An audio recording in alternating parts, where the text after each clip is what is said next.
and thank you for joining us on the Person to Person Network. Welcome to Profiles in STEM. Our career series will feature an amazing STEM professional who is shaping lives and building the future. I'm your host, Katie Culbert, and if you haven't already done so, please leave a like and subscribe to our network. Joining me today, we have a very special woman in STEM, Miss Kanesha Jones. Miss Jones is the Director of Product Quality Vigilance at Johnson & Johnson Innovative Medicine. She leads a team that oversees and processes global product quality complaints. With over 20 years of experience in the pharmaceutical industry, Ms. Jones drives quality improvement, continuous improvement, and operational excellence. She ensures compliance with current standards and procedures using applicable system application tools. Ms. Jones, welcome to our program. Thanks for having me, Katie. It's an honor to have you. So, Ms. Jones, can we go back in time? And can you pinpoint a particular moment when you first decided to pursue a career in STEM? So it was around 8th grade. I actually originally wanted to be a lawyer. Okay. And growing up in Asbury Park, I kind of saw myself through TV, and I saw a lot of lawyers on TV, so I wanted to be a lawyer.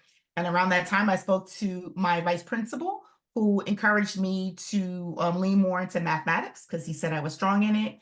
And so at the time, I applied to attend a STEAM high school. And so I attended the Marine Academy of Science and Technology in Sandy Hook. So at that point in time, I started to really lean more into wanting to learn more about STEAM and STEM and the types of professions that I can go into.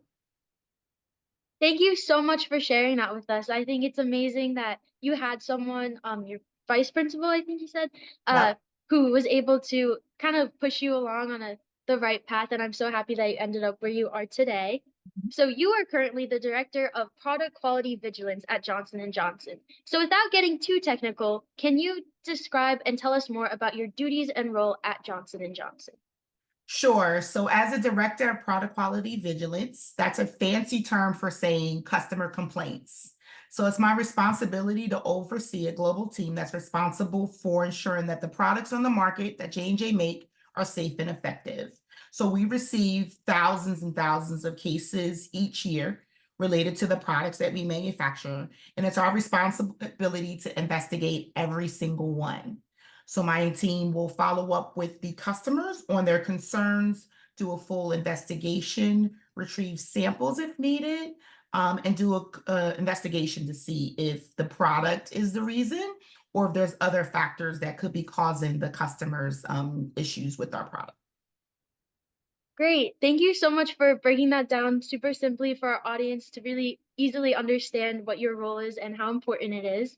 So, the pharmaceutical industry is arguably one of the most important industries in the world as it is responsible for the development of medicines and essential healthcare products. So, can you let us know what inspired you to go down the path of pharmaceuticals? That's a great question. I actually fell into pharmaceuticals. So after graduating from Monmouth University, I received an offer to work a temporary assignment to work for Sharon Plow. And at the time, Sharon Plow was manufacturing Claritin, and Claritin was going over the counter. So I took an opportunity to work with one of the largest pharmaceutical companies at the time. Originally, I didn't want to go into forensics and law enforcement. So I saw this as a temporary stop in my journey. But actually, once I got to Sharon Plow, I really loved doing pharmaceutical work, and I never left. So I kind of fell into pharmaceuticals. Oh, thank you so much for sharing that whole story with us. I think it's really interesting that you have so many different things that you're interested in pursuing, and then you ultimately ended up where you're supposed to. I think that's such like an assuring thing, especially as like a high schooler who's going off into college. I'm not exactly sure what I want to do, but it seems like everyone always ends up exactly where they're supposed to be. Yep. So, Miss Jones, can you describe or give an example of what a typical day or perhaps an issue that you've had to manage or investigate in product quality vigilance? Sure. So a typical day for me as a director, as I'm responsible for mostly oversight, but because I have so much experience in pharmaceuticals, I used to actually do the individual investigations. So now, because I have that experience, it's my job to support my team to make sure that the processes and procedures are applicable, that I remove any roadblocks that they have in terms of challenges they may have with managing their day-to-day work. I also scan our database for any really serious issues that I need to be aware of, that I need to escalate to senior management. These issues could be deaths. These issues could be market shortages of major products, major quality issues. So it's my job to really make sure that I'm abreast of any key issues that are going on and to really provide support to my global team. I have a team all over the world, different time zones. So it's important for me to make sure that I'm supportive of their needs as they support the world.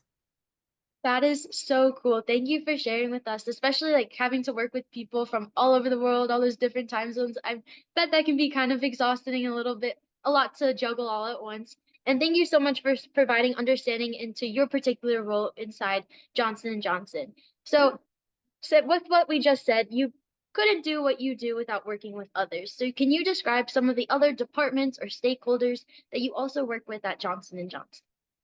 That's a great question. One of the most exciting things about working in the pharmaceutical industry is that we work with so many talented professionals across all different backgrounds. So we work with marketing people, we work with engineers, scientists, communication individuals. So there's not one person that I probably haven't connected with, finance.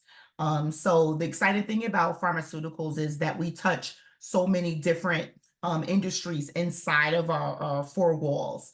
And so mainly I work with individuals on the manufacturing and packaging sites and also regulatory affairs, individuals that are responsible for making sure that as a pharmaceutical company, we comply with all of the rules that we need to. There's a lot of rules, if you could imagine.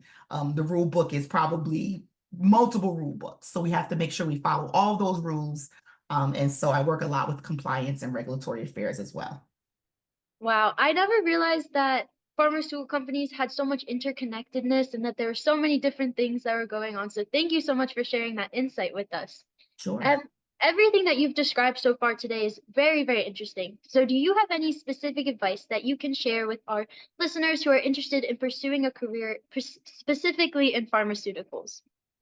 I think my advice is mostly for the non-STEM majors. I think everyone just assumes that you have to have a science degree in order to work in a pharmaceutical company. I happen to have a biology degree, so it works out for me and what I do. But a number of the people that I work with have marketing degrees, communication degrees, political science degrees. I work with various people with various different experiences. So my advice is not to limit your career options after graduating college. Really try to follow your passion in undergrad, study those courses that you really enjoy, and then try to create a career or an opportunity around your passion. And I think it'll naturally happen if you follow your passion.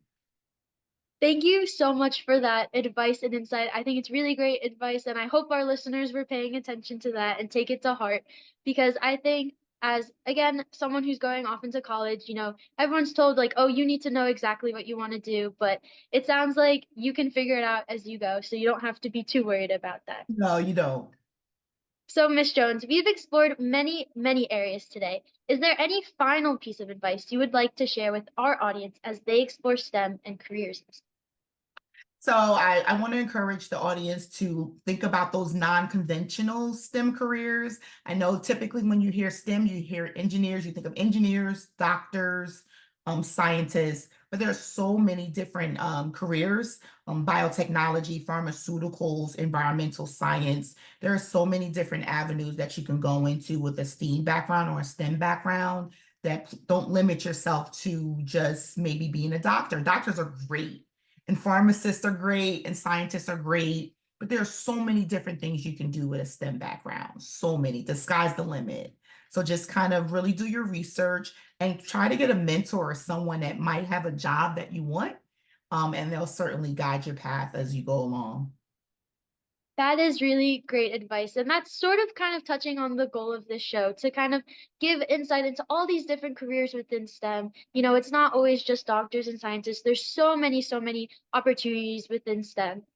So I would like to thank you, Miss Kanesha Jones, for being our special guest. You are truly an inspirational woman in STEM, and it was an honor speaking with you today. So thank you so much for spending time with us. And to our viewers, please join us again for another exciting episode and another remarkable STEM professional.